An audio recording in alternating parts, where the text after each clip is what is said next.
মাত্র 18 বছর বয়সে ভারতের ডি গুকেশ চায়নার ডিং লিরেনকে হারিয়ে হলেন youngest world chess champion.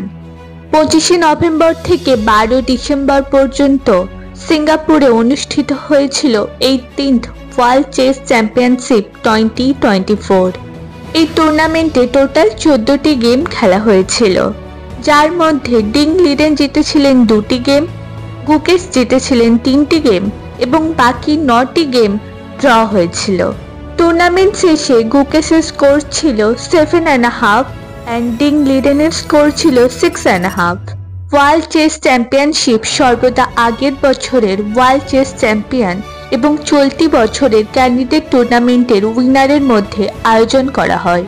Candidate tournament 2024 অনুষ্ঠিত হয়েছিল কানাডার টরন্টোতে এপ্রিলে 3 থেকে 22 তারিখ পর্যন্ত।